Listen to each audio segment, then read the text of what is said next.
We're going to begin. An apology that we are a minute late. We'll try and make up that time. A very good morning and welcome to the session titled Realizing Africa's Century. My name is Nzinga Kunta. I'm a business news anchor on the public broadcaster in South Africa, the SABC, and it's my great pleasure to be your facilitator today as we take a look at Africa and what it needs to do to realize its potential. Africa is the youngest and fastest growing continent in the world.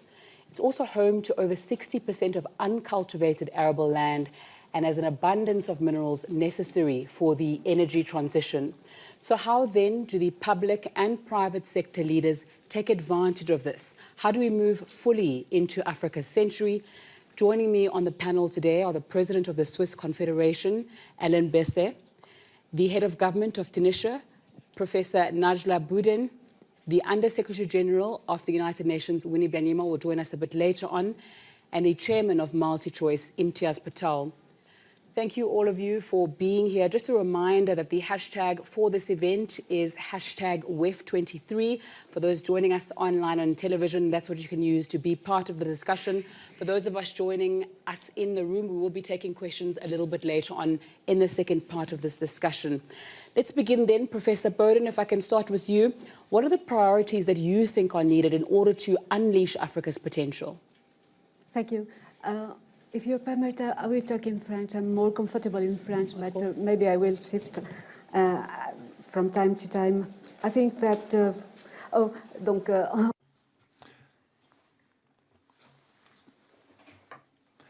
I think time has come for Africa to take charge in a context that you know, a context of crisis, imported crisis regarding the pandemic, the crisis stemming from the Ukrainian war, and other crises that are characterizing our continent, including poverty, for example, but also terrorism, and obviously climate change. Our top priorities for Africa to take charge is to invest. First of all, invest in people. The biggest potential of Africa is its youth and its women. The aspiration 6 of the Agenda 2063 is that the African Union asked for the full potential of Africa to be unleashed through its youth and women. And this includes, of course, capacity building. It includes encouraging the youngsters, women, to become entrepreneurs, and we need to learn how to boost startup companies. This is our #1 priority. Then we need to reinforce our climate resilience, the climate resilience of the planet altogether. The energy mix, in spite of the huge potential of our planet in terms of solar energy, wind power, and geothermal, the fact is that so far our continent has not done much. Tunisia is at 3.6% of renewables, where in the rest of the world we're above 7%. So this will be our second priority. Our third priority will be to boost digital connectivity across the African continent. Yesterday we talked about the AFCFTA, the African Continental Free Trade Area. We need greater connectivity across Africa, and this will boost Africa's economy. And our fourth and last priority is South-South cooperation, what I call triangular cooperation and greater international cooperation. We must find new solutions to allow the African continent to shift out of this crisis. And I think we need to learn simply how to think out of the box.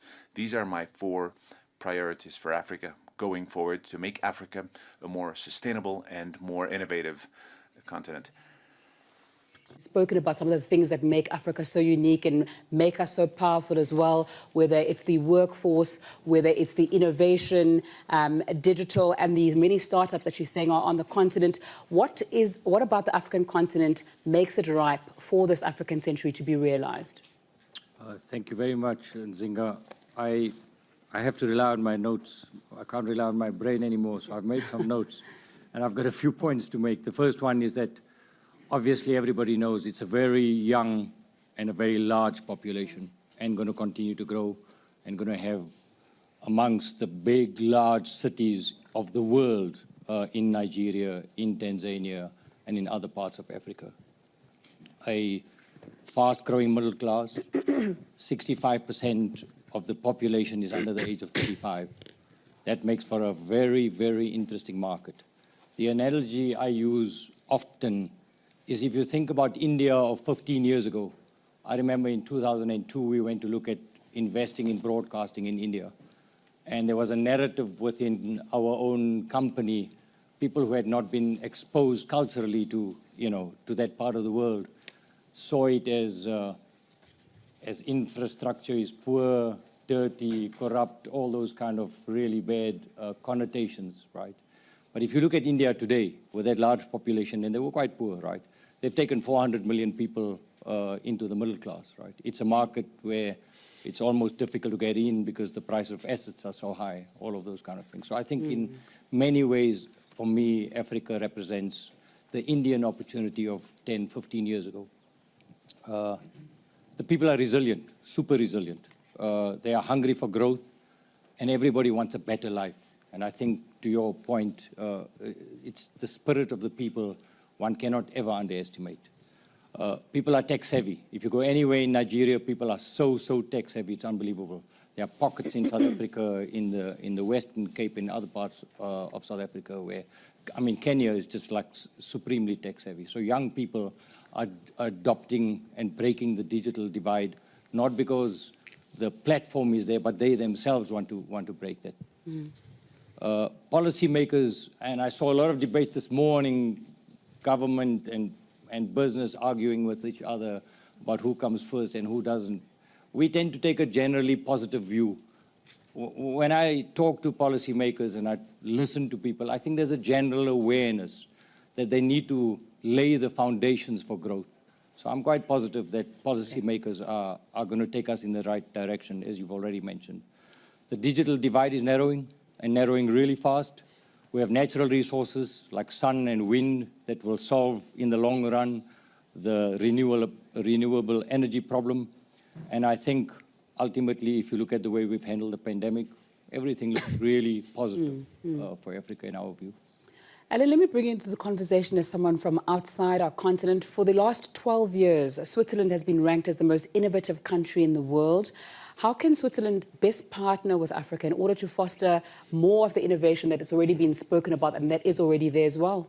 So thank you very much, Nzinga. Thank you very much for having us, for having me in this panel. And it's a great honor to be here and to have this occasion to speak about innovation in Switzerland and what we can do together with Africa. And first of all, maybe when when talking about innovation, what do we mean with that?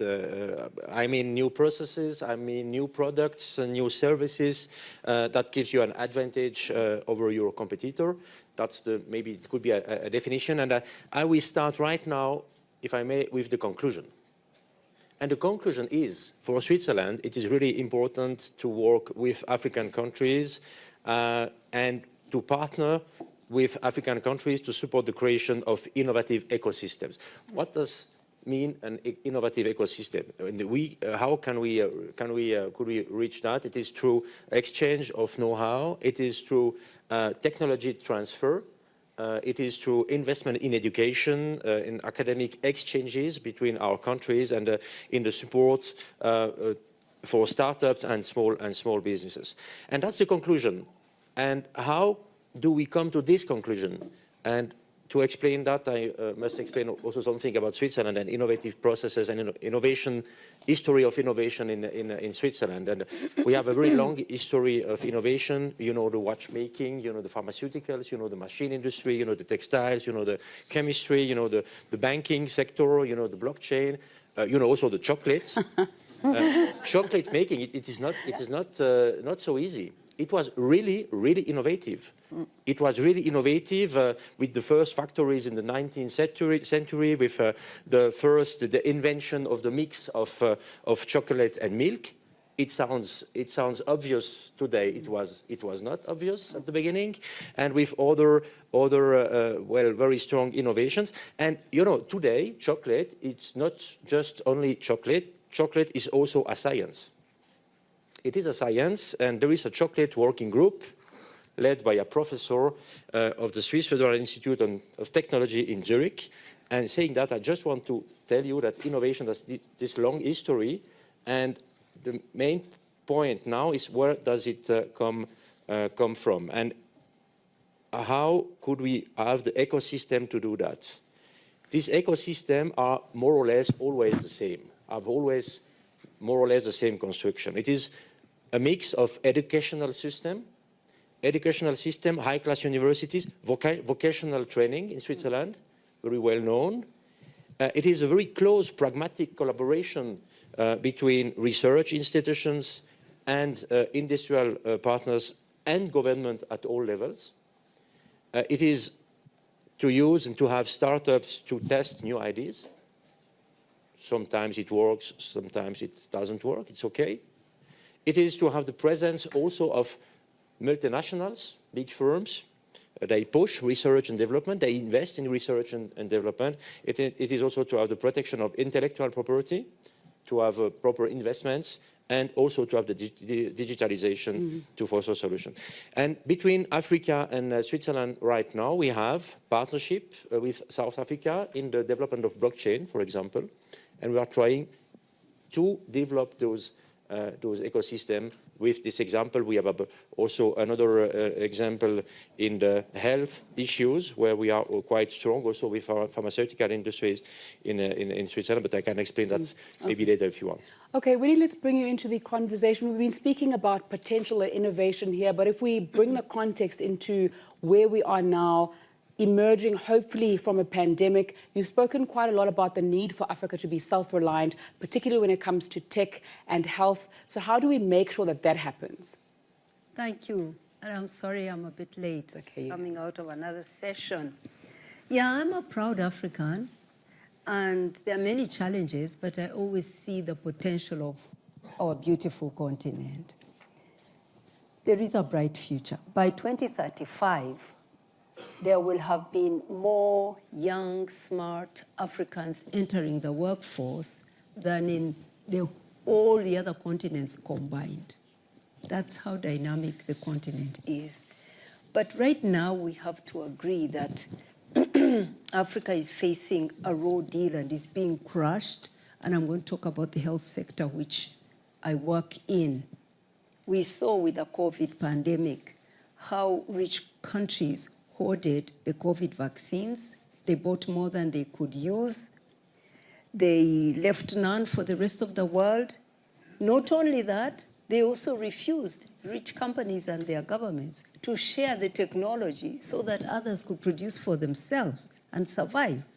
So here they were making billions in profits, and here Africa and other parts of the South were dying. This is not about being left behind. This is about being crushed. I call it being crushed, not being left behind. Because people were being left to die. Then the reasons given, you are not capable. You don't have the capacity to produce it anyway. South Africa put them to shame. A company in South Africa, within 1 year, also made the same vaccine, just like Moderna. But Moderna would still not share its technology so that they move it to production, to commercial production. So some of the challenges the continent faces come from the structural barriers within the global system, the trade rules that allow people to hoard a life-saving medicine and not share the technology so that others make for themselves. Today, in the HIV world where I work, there is a new long-acting medicine to prevent HIV infection. It is available in New York, but it's not available in Nairobi. Why? Because the company which has it, VIV, will not allow others to produce it. So we are pushing and saying, you have the treatment, you have the preventive, share it with more countries. To their credit, they have shared it with a few more countries, but not all countries, particularly not those who have the capacity, like South Africa, like Brazil, to produce generics that will go cheap, that will reach everyone. So Africa must become self-reliant.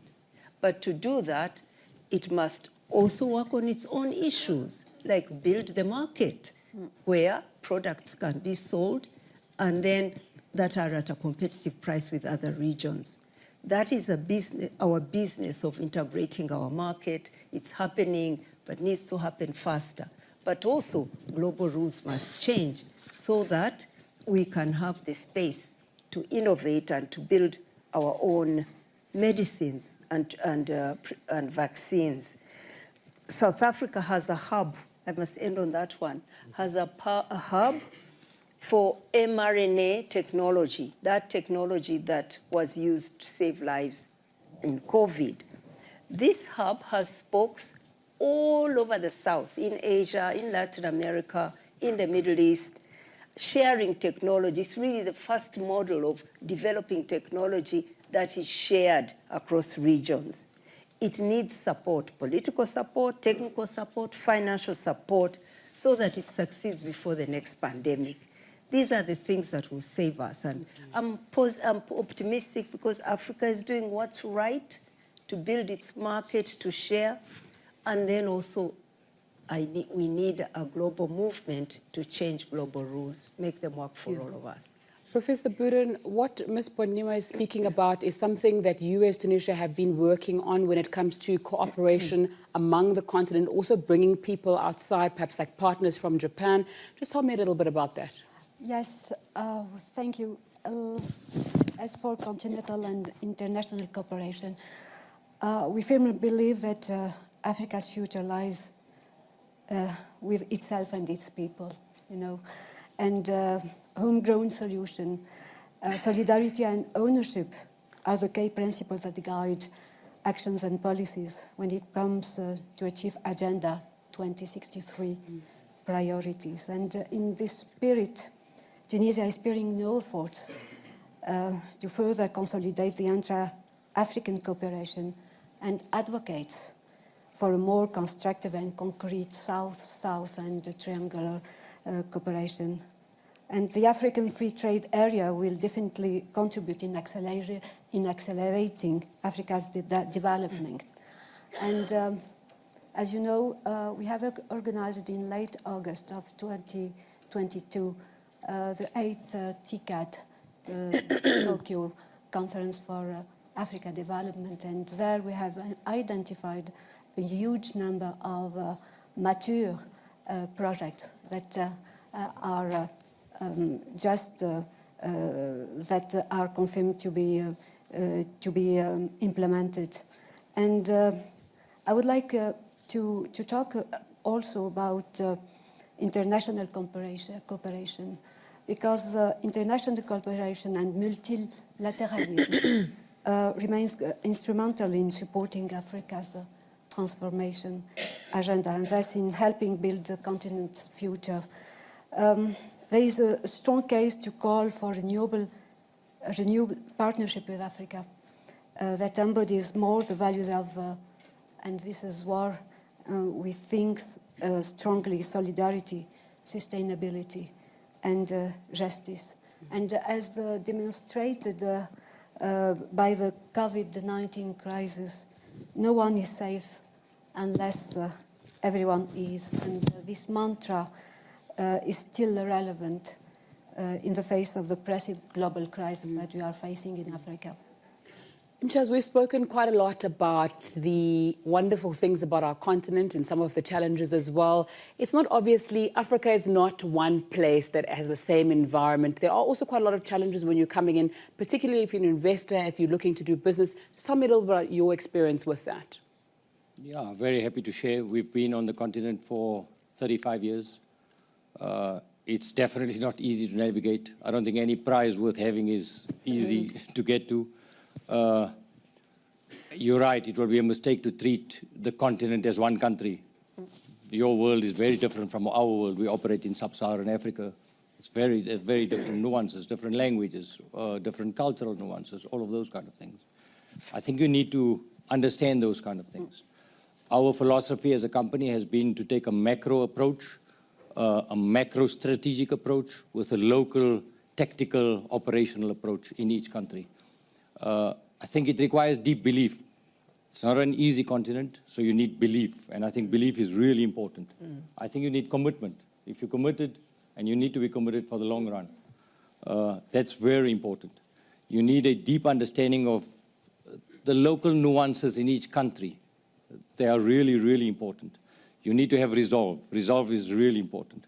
I think giving back gives you credibility, not only giving back for giving back's sake, but I think it also brings credibility. It's natural that you have to give back. But in your local communities, in the countries in which you operate, giving back is really important. We've often taken the approach of local partnerships. In other words, we have shareholders in the major countries in which we operate.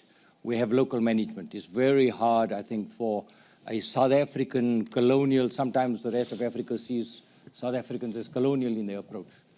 And we've seen many South African companies go up north and fail miserably. I think part of the reason is that you go with a mindset of you know better, or you know how to operate in a country where you really don't know how to operate. So I think local partnerships are really important, and local management is really important. It's a broad philosophy of ours.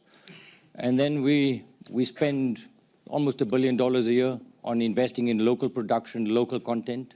We are Africa's biggest storyteller. It's something we're really proud of. So we give people what they want to see. We give them their backyards. We give them their homes. We give them their cultures back on the TV screen. We are the biggest fund of sport on the continent, if a little bit of a punt. But just a very interesting little story about getting things done. I don't know how many of you are familiar with the game of cricket. You wouldn't know cricket, Professor, but we'll introduce you to cricket someday. But it's a very popular sport in India.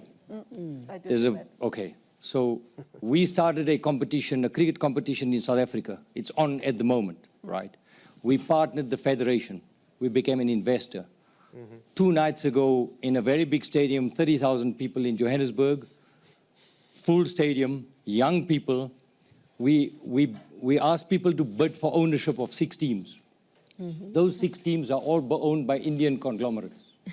Not one South African company, Indian conglomerates. It tells you a lot about if we get the platform right, if we do the right things, people will come. That's a massive investment of billions of rands in the country. Those pictures 2 nights ago of a full stadium, Indian teams supported by South Africans, went to 100 million people in India, right? And sorry, there's 1 billion people in India, a couple of million people who have watched it. We should not underestimate the power of those kind of things. So I'm hoping we can share some practical experiences. We're still learning, by the way. We're still learning. After 35 years, we're still learning. So we will continue to learn. And we've been through ups and downs, and I think it will be tough, and I think it will get easier, and then it will be tough again.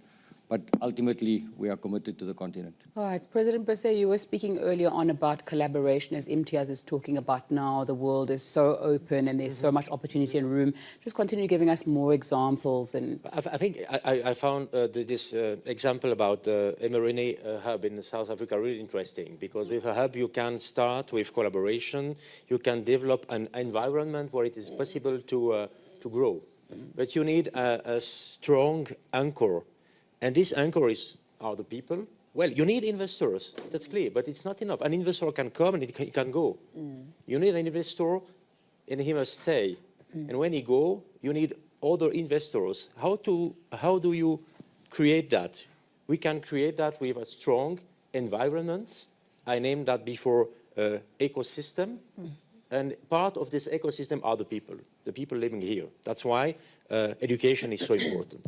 Education, legal framework, stable legal framework, stability, and the possibility to invest and to know that you have the possibilities to remain here and to have good conditions to work. And that's why we are working from Switzerland's point of view with African countries to develop that. What we are also really interested to be present in African countries because there is a huge potential also for us. That's why it's so interesting. And I think I mentioned before two examples. One example is blockchain. We are working with South Africa on the blockchain technology.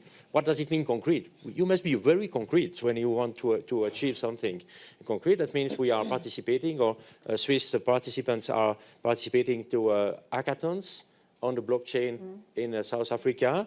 And we are also trying to develop contacts between our education center, education universities, to have exchange of people, learning together, working together, to have this, this development together. Another point is the health. On the health issues, we are also strong collaborating with African countries. It's more for the products regulation, you know. You need a very good product regulation in the health system. And it is also possible to be very innovative, to be very active in this field. And we have the chance in Switzerland to have very good regulation authority. And it was our goal to be open to collaboration with other countries to also create those ecosystems in other countries. That's maybe the two examples I can bring you. All right, I would like to open up the floor to questions, but we need very quickly, if we can, one of the things that's going to hold us back from fulfilling the potential that's been spoken about here is the debt crisis that we're facing. How does it hold us back and what solutions are there? Yeah, debt is choking Africa and also quite a number of middle-income countries. And it's urgent that it is resolved through a multilateral legal framework open for all countries to access and to renegotiate their loans so that they have the fiscal space to do the things that must be done today. If you take a country like Uganda, where I'm coming from, I've just come back from my holiday. I checked in at a school to see how it's going. This is a country where kids lost 2 years of learning because of COVID. I found that all the government can afford to pay every year per child, if you take away the salary of teachers, is $3 in a whole year per child in school. But these are countries that are today paying 2 times more in debt repayments than their total budgets for education. 4 times more in debt repayments than their total budgets for health. It's critical, and you're not mentioning what they need to do to manage climate impacts. These are countries flooded or in droughts cyclically. You're not talking about the security needs of these countries. Some of these countries are falling apart under the pressure from all kinds of groups. So debt is choking many countries, and it's urgent that it is resolved through a system that is better than the current common framework. Right, I'd like to open up the floor to questions. Thank you so much to our panelists for the insight and contributions. I'm looking forward to hear more. Let's take some audience questions. If I can ask that we start with Abdel Malek Alu, and then can I please ask, when you're asking your question, you raise your hand, a mic will come to you, and you stand up so we can all see you in the room. There's a mic behind you. Thank you. Hello, good morning. My question would be to Madam Prime Minister. You talked about South-South partnerships. What about regional integration? Because you are in the region that is the least integrated, maybe in the world. Inter-Maghreb exchange accounts only for 2%. What are you doing practically so that you can have regional integration in this region?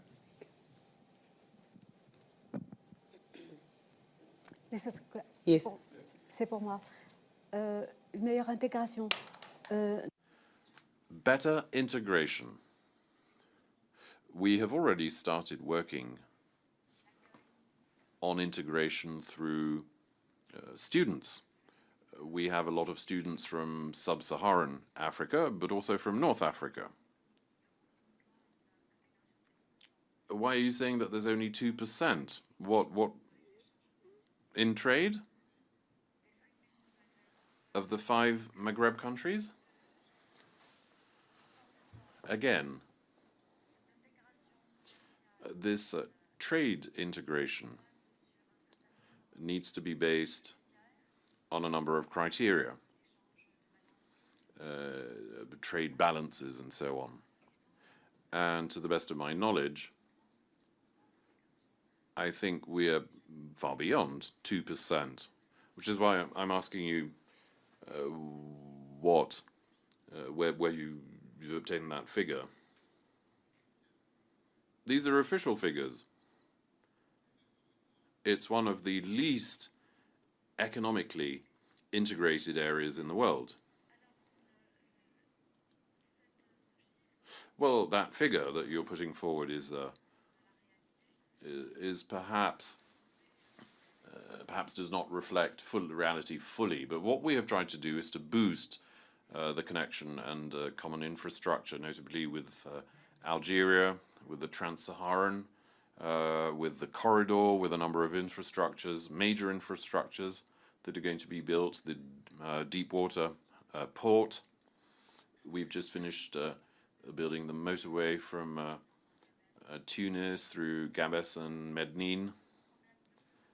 But I think probably the most important issue is building connections by land or air. Red tie there would like to ask a question, and 2 more people here.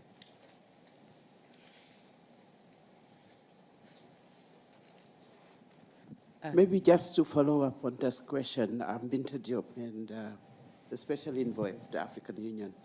And if I may to say that if you look at the free trade area, which is mean that some of the countries of the Maghreb are also part of the continent, even if it's at the north, I think there are opportunity to see that integration as a continent, as you have, Madam Prime Minister said, Agenda 2063 and others are there to make sure that we open our corridor and we have that regional opportunities.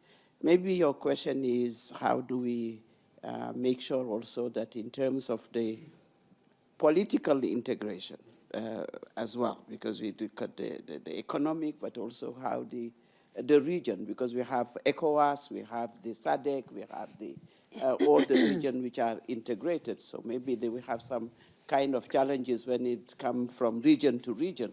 But I think CFTA is really a good opportunity to use for the regional integration of our continent. And I see, Winnie, thank you for bringing the light in terms of the health, security, but also on other issues of Africa. I think this is a time for us to restart, and to build back better.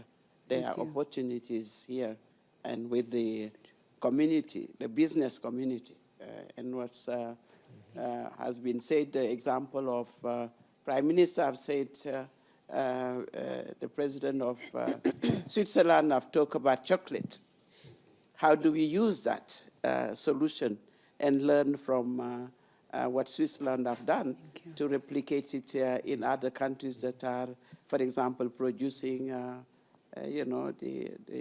those resources. So I think that's where the connectivity should be there with some countries. So opportunities are there. I think we need to seize it. The gentleman at the back with the red tie had a question. Can we just get the mic to him, please? Can I please implore that as we've got 10 minutes left, we have quite succinct questions and responses as well. I don't know if anyone would like to respond before we listen to the gentleman with the red tie. Just to add on the integration question, that we need to be clear. Economic integration has to be about the advantage you have as a bloc to trade and through trade to make improvements in people's lives. North Africa is part of Africa. And I think Morocco is the country that really has learned that lesson, perhaps in a bit of a hard way. Morocco tried very hard to be part of European Union. The Europeans said, you are not European enough. they refused. Morocco then came back and is now part of the African Union. We embraced them very well. But they are now reaping the opportunities. Country after country now, I'm seeing very, very many Moroccan companies going for contracts in infrastructure, in whatever. So integration is about the opportunity to trade and use trade to improve lives. Thank you very much. Please go ahead. Bonjour, je m'appelle James Keaton, je suis... Hello, I'm James Keaton from AP, based in Geneva. I had a question from Madam Prime Minister, notably about the development. We were talking about debt and a reduction of debt for African nations. We saw that the IMF has recently suspended funding for Tunisia, loans, notably, to pay for civil servants. And my question to you is, we have witnessed we saw the result of the general election in Tunisia with a very low turnout last month. So, I mean, how worried, how concerned are you with the future of democracy in Tunisia and the economic fallout of that? 30 seconds per question. Please respond. Yes. Alors, si j'ai... I didn't really understand. Could you be more precise? You said that the IMF had suspended the debt. No, the IMF has suspended a number of loans granted by the IMF to pay the wages of civil servants, public workers, public sector workers. No, that is absolutely wrong. I can't comment on that. So, Madam, my question is very simple. How concerned are you that issues with democracy in a nation that was one of the pillars of the Arab Spring may have what the economic fallout of that may be for your country?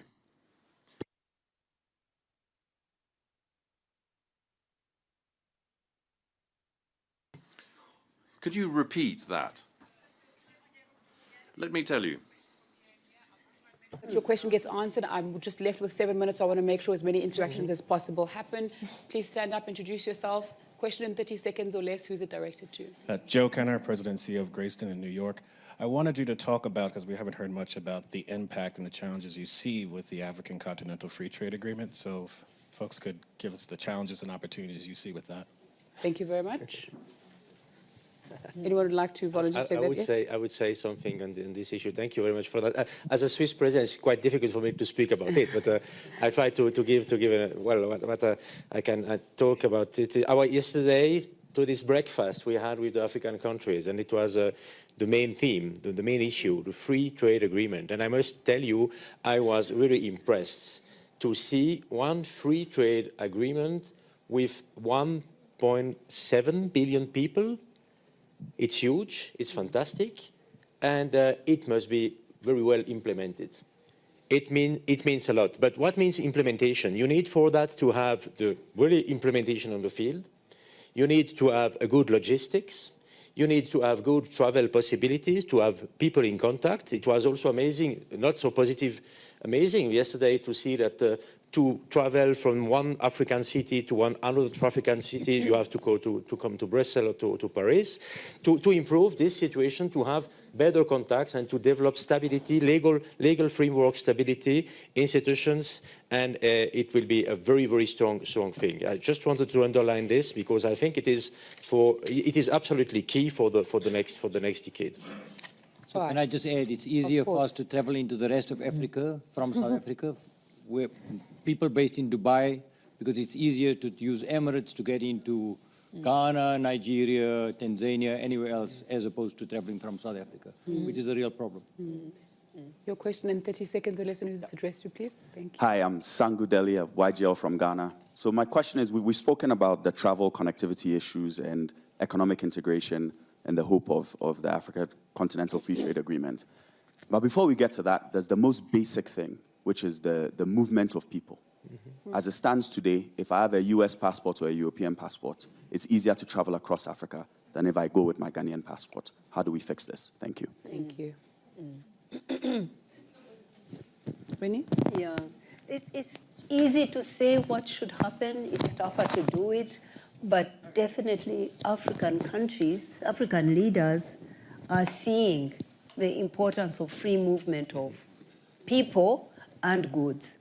The challenge there is that some countries are doing better than others economically. There's a tendency for people to look for greener pastures, and then that also results into a migration problem for some countries. These are real challenges. But I'm seeing many countries moving away from that. Take, for example, for us in East Africa. Now we've brought back the East African passport. With my East African passport, I can move 6 countries in our region. So there's progress that's happening, but it's a bit slow. We need to move it faster. All right, I'm checking if there's any more questions from the floor as we have 3 minutes or so remaining. One last, very quick question before we get the gentleman's questions answered in the red. All right, we can go back to that question. I don't know if you've thought about it and you're able to answer, or you want to have that discussion later. Yes. Yeah? Yeah, of course. If you understand. Donc, vous pouvez répéter votre question. So could you repeat your question? Well, I'm sorry if I was perhaps a little bit, if I asked it in a complicated manner, but please do go ahead and ask it again. So let's set aside the IMF issue for the time being. It's just a very basic question. There was a general election in Tunisia with a very, very low turnout. In the first round, yes. Tunisia was a symbol of the Arab Spring. It still is, sir. We are just undergoing a democratic transition. We are moving from one model to another. I'm sure that you will understand that resistance to change is a very powerful phenomenon. This general election is not over yet. There will be a second round on January 29th, and I'm sure that you will see that we'll have a much better turnout. Does that answer your question? Because there's a sense that there was another aspect, an economic aspect, that you thought was connected to the democratic transition. Yes, I was saying, do you think that problems with democracy, which people who turn towards Tunisia with very hopeful eyes and what they've accomplished, is that in any way endangered by that very low turnout? And may there be fallout from that economically for your country? Why don't we talk about this after January 29th? Of course, I'm delighted that you are deeply interested in the future of Tunisia, and you are expressing something and asking questions which, of course, many people are thinking long and hard about. But let me assure you that Tunisia's democratic transition is absolutely not under threat, that we are currently accomplishing a full democratic transition. There's a true change of paradigm. We are transitioning from one regime to another. And I'm sure that you will see, I am very hopeful, I have full confidence in our people, and as I do for the whole of the African continent, I'm very hopeful that Tunisia's situation will improve, and that we're probably going to accomplish things that will surprise you.